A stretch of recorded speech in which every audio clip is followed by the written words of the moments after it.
Audio 2 पुस्तक का नाम बच्चे और उनका मनोविज्ञान। लेखक वेदमूर्ति तपोनिश पंडित श्री राम शर्मा आचार्य। बच्चों के साथ व्यवहार कैसा हो? बहुत अंशों में आधुनिक माता पिता का कार्य पुराने लोगों की अपेक्षा बड़ा कठिन है, क्योंकि उनको स्वतंत्रता और सत्ता के बीच बच्चे के जीवन में संतुलन बनाए रखना है।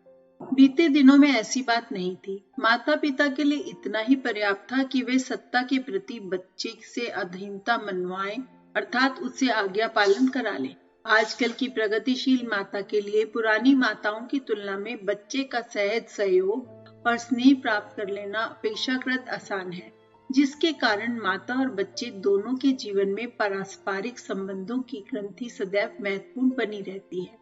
कुछ ऐसी भी माताएं हैं जो पुरानी माताओं की तरह बच्चों को बल प्रयोग द्वारा धमकी और दंड से आज्ञाकारी, विनम्र और विनीत बनाने की फिक्र में रहती हैं, क्योंकि वे समझती हैं कि यही उन्हें करना चाहिए। लेकिन चारों तरफ बात स्वतंत्रता की हवा से उन्हें ऐसा लगता है कि उनके साधन त्रुटिपूर्ण हैं। इससे उन्हें असंतोष होता है। ऐसी माताएं अस्थिर होती हैं। एक बार तो वह एक कार्य करने पर बच्चे को बुरी तरह पीटती हैं और दूसरी बार वही कार्य किए जाने पर वे बच्चे से कुछ भी नहीं कहती हैं, उसे तरह दे देती हैं। बच्चे को ऐसे वातावरण में अपने ऊपर इस बात का कभी विश्वास नहीं हो पाता कि वह क्या करे और क्या ना करे।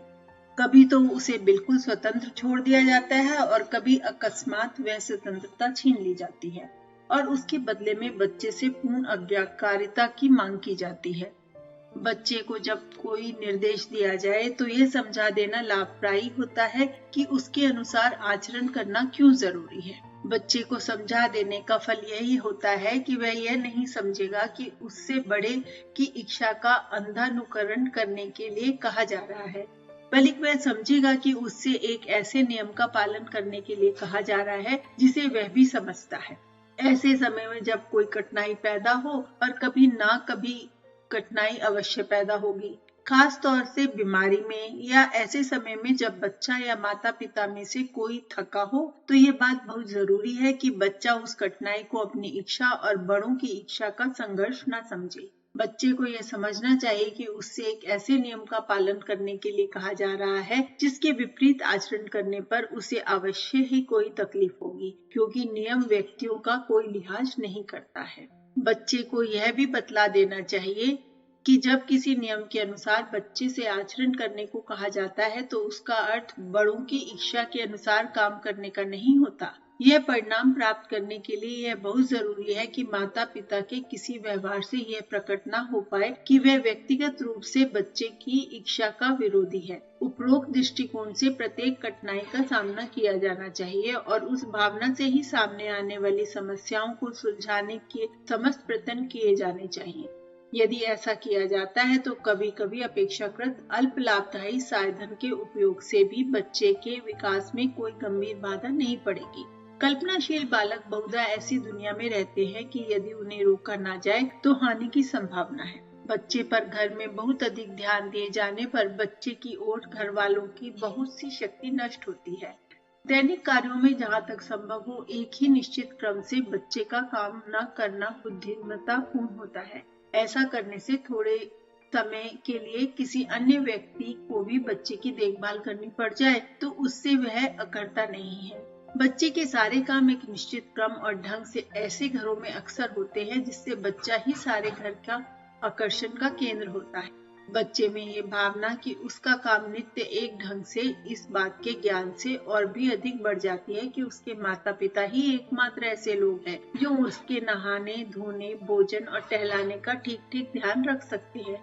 माता पिता या अभिभावकों के लिए अपने बच्चे को बड़ा होने देना बड़ा कठिन होता है। उन्हें बच्चों की बाल लीलाएं बहुत आकर्षक लगती हैं और उन्हें ये भी बहुत मधुर प्रतीत होता है कि बच्चा उन पर निर्भर करता है। लेकिन किसी भी समझदार व्यक्ति को बच्चे को बढ़वार में बाधा नहीं डालनी चाहिए, ना उसकी बचपन की बातों को आयु बढ़ने पर भी बने रहने के लिए प्रोत्साहित करना चाहिए। साथ ही साथ इस बात का भी ध्यान रखना चाहिए कि बच्चा बहुत अधिक उन पर निर्भर भी न रहे। बच्चे को बहुत अधिक अपने ऊपर निर्भर बने रहने देने का परिणाम यह होता है कि माता पिता से बहुत अधिक चिपका रहता है और अभिभावकों की समस्याएं तथा कठिनाइयां बच्चे के विकास में अवरुद्ध करती हैं।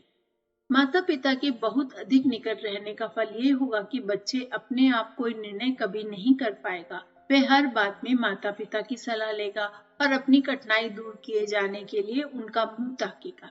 आगे चलकर उसमें यह भावना पैदा हो सकती है कि उसके माता पिता को छोड़कर अन्य कोई व्यक्ति उसकी समस्याओं को सुलझा ही नहीं सकता। निसंदेह माता पिता अपने बच्चों की आवश्यकता से अधिक चिंता करते हैं। उन्हें हमेशा यही भय रहता है कि उनका बच्चा हो सकता है अच्छा व्यवहार ना करे, या हो सकता है उन्हें दुखी करे, या कहीं गिर ना पड़े आदि। इन सभी दुश्चिंताओं की वजह से वे कभी कभी ऐसे कार्य कर बैठते हैं जिनसे बच्चा ठीक वही काम करने लगता है जिन्हें वे नहीं चाहते। यदि अभिभावक बच्चे का थोड़ा सा अधिक विश्वास करने लगे, अपने ऊपर तथा दूसरों पर थोड़ा और अधिक विश्वास पैदा कर ले, तो उन्हें कठिनाइयों, दुखों और दुर्घटनाओं की अधिक चिंता नहीं करनी पड़ती और इस प्रकार बहुत से ऐसे कारण स्वतः दूर हो जाएंगे जिनसे उन्हें कलेश हो सकता है। बालक का सामाजिक विकास। मानव सामाजिक प्राणी है। इस कथन की सत्यता का आभास शिशु के प्रारंभ जीवन से ही मिलने लगता है। जिस प्रकार प्रौढ़ व्यक्ति विभिन्न आवश्यकताओं के लिए दूसरों पर निर्भर करता है, उसी प्रकार बालक भी दूसरों की सहायता पर आश्रित रहता है। जो बालक बढ़ता है, दूसरों पर उसकी निर्भरता कम होती जाती है, तथापि दूसरों के संपर्क बिना वह कभी नहीं रह सकता। फलतः विभिन्न लोगों से उसका संपर्क बढ़ता जाता है। इन विभिन्न लोगों में इतनी रुचि नहीं होती जितनी कि उसके माता पिता उसमें रुचि रखते हैं। फलतः उसके व्यवस्थापन में कठिनाइयां आती हैं। इन कठिनाइयां तथा उसके उत्तरोत्तर विकास के कारण उसका सामाजिक व्यवहार जटिलतर रूप लेता जाता है। बालक के पूरे विकास पर उसके सामाजिक संपर्क का बड़ा प्रभाव पड़ता है। बचपन में विभिन्न बातों का प्रभाव व्यक्ति पर बहुत शीघ्र पड़ जाता है। अंततः विभिन्न प्रभावों द्वारा उसका विकास किसी भी प्रकार का बनाया जा सकता है।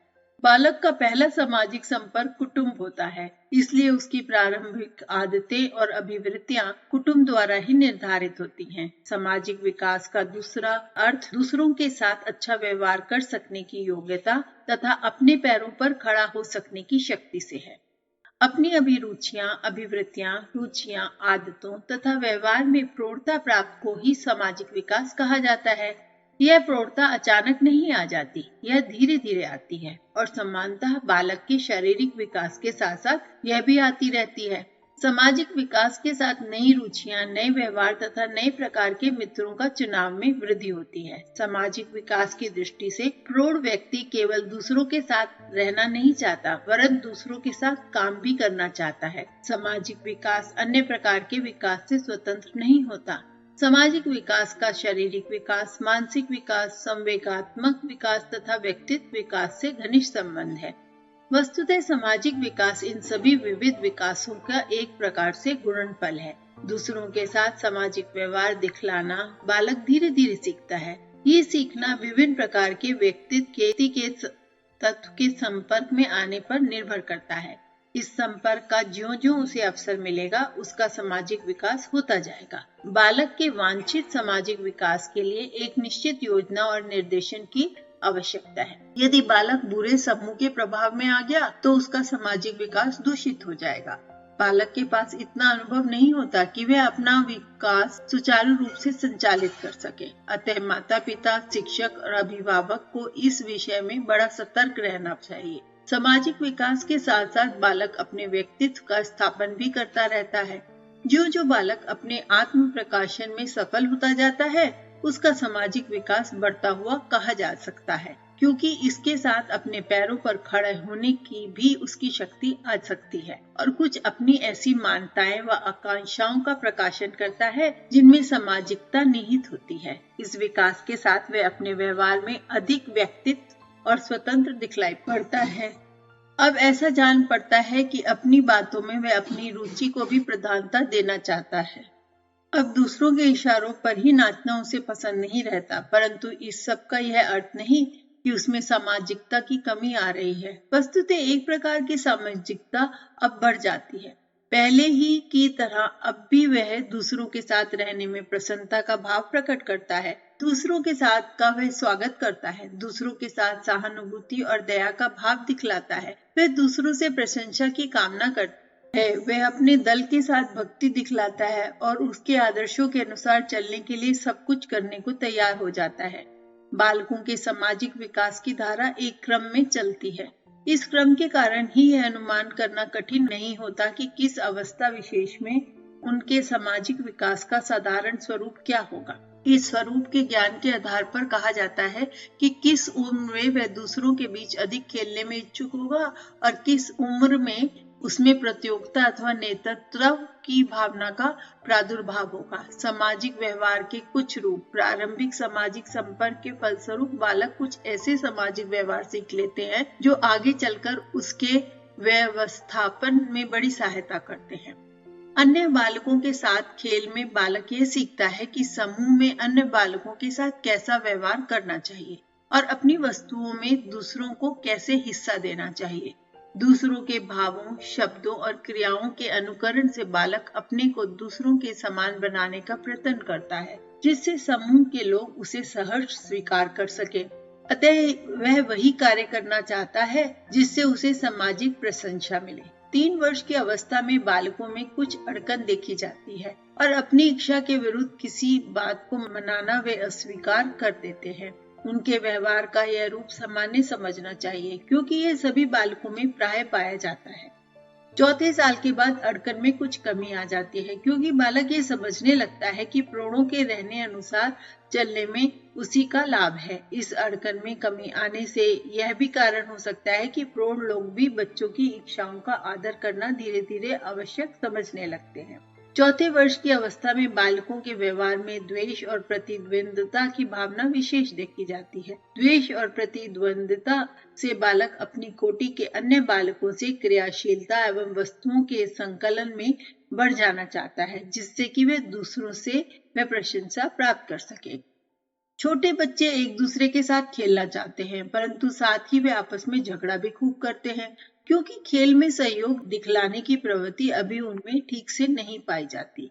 झगड़े में बालक दूसरे का खेल अथवा वस्तु में बिगाड़ देता है, रोता है, चिल्लाता है और दूसरों से लड़ाई करता है। जब घर में कोई नया खिलौना आता है तो वो इतनी संख्या में नहीं है कि दूसरों को भी दिया जा सके, तो उसके लिए बच्चों में झगड़ा अवश्य होता है। बच्चों में झगड़ा या आपसी मनमुटाव केवल थोड़ी ही देर के लिए होता है, फिर बाद में उनमें पूर्वतः मित्रता स्थापित हो जाती है। इस प्रकार झगड़ा और मित्रता बच्चों में साथ ही साथ चलती रहती है। छोटे बच्चों की अपेक्षा बड़े बच्चों में अधिक झगड़ा होता है, लेकिन दूसरे बच्चों के संपर्क में वे अत्यधिक नहीं आते। एवल का कहना है कि 2 वर्ष के बच्चों की अपेक्षा 4 वर्ष के बच्चे अधिक देर तक झगड़ा करते हैं और बड़े लड़के अपने झगड़ों में भय का प्रदर्शन अधिक करते हैं। भय में चिल्लाते, शाब्दिक विरोध करते या झगड़े के निपटारे के लिए बड़ों के पास जाते हैं। बच्चे जो जो बढ़ते हैं उनका सामाजिक व्यवस्थापन होता जाता है, वे कम झगड़े करते हैं। बच्चों के झगड़ों में लिंग भेद भी पाया जाता है। ग्रीन के अनुसार लड़के और लड़कियों की अपेक्षा अधिक झगड़े प्रारंभ करते हैं और बदला लेने की भावना उनमें अधिक होती है। लड़के झगड़ों में अधिक शारीरिक शक्ति लगाते हैं अथवा मारपीट करते हैं और लड़कियां झगड़े में शाब्दिक तर्क या विरोध बहुत करती हैं। झगड़ा करने के साथ साथ कुछ लड़कों में दूसरों को तंग करने व चिढ़ाने की भी आदत होती है। चिढ़ाने के लिए दूसरे के किसी दोष की ओर संकेत किया जाता है अथवा किसी उपनाम से उसे पुकारा जाता है। तंग करने में चुटकी काटना, पिन चुभोना, बाल या कपड़े खींचना, धक्का देना, बैठते समय पीछे से कुर्सी खींच लेना या बैठने से पहले कुर्सी पर कोई वस्तु रख देना जो बैठने में शरीर को गड़े।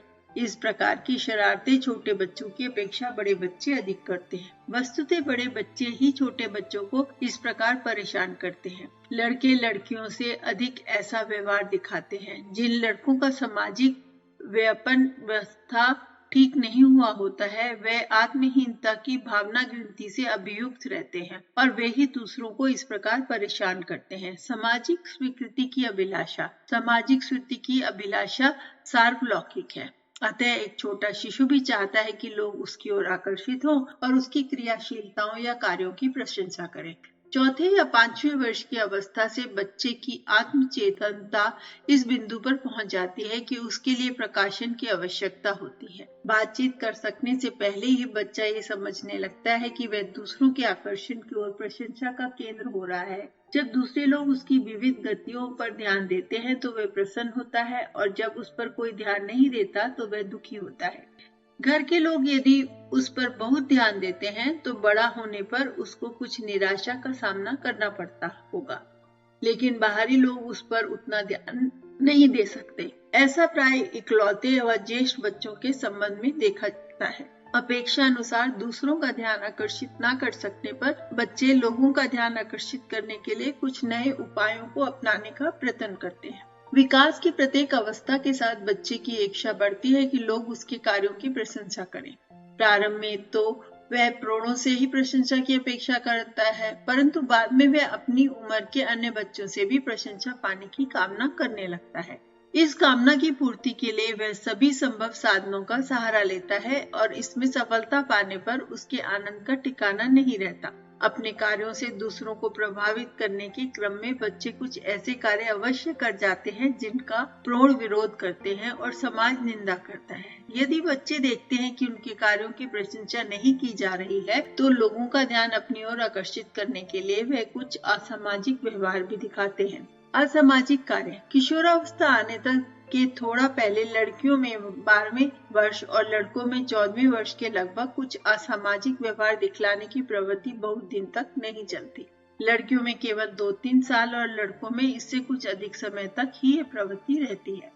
तरुणावस्था के प्रारंभ होते ही इस प्रवृत्ति का लोप हो जाता है। इस समय लड़के और लड़कियां दोनों दूसरों के शब्दों का गलत अर्थ लगाते हैं और सोचते हैं कि उनके पहले के मित्र अब शत्रु हो गए हैं, और जो पहले प्रेम करते थे वे अब कटु बोलते हैं। इस भावना के कारण वे अपने घर, माता पिता व समाज की बहुधा निंदा करते हैं। किसी कार्य में हाथ बटाने के लिए कहा जाता है तो उसमें वे संदेह करते हैं। अतः वे अपने पुराने मित्रों का साथ छोड़ने का प्रयत्न करने लगते हैं और अपने अवकाश काल को अकेले ही बिताना चाहते हैं। वे अपने समय को पढ़ने या हवाई किला बांधने में बिताते हैं। अकेले रहने में वह ये धारणा बनाने लगते हैं कि कोई उन्हें प्यार नहीं करता, उनके जीवन में अब कोई रस नहीं है। इस प्रकार की भावना उनकी विशेष शारीरिक अवस्था के कारण आती है।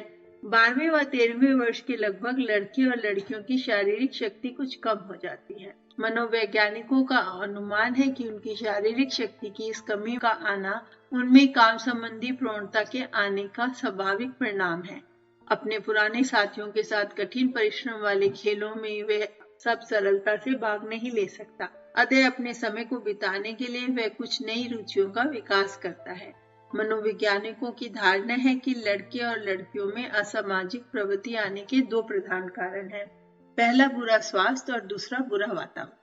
जैसा कि ऊपर संकेत किया जा चुका है, पूर्ण किशोर में व्यक्ति का स्वास्थ्य सदार्थ गिर जाता है। स्वास्थ्य के गिर जाने पर वे प्राय सभी लोग असामाजिक रूप से कुछ व्यवहार दिखलाते हैं। अतः लड़के और लड़कियों के लिए भी असामाजिक व्यवहार दिखलाना स्वाभाविक ही है।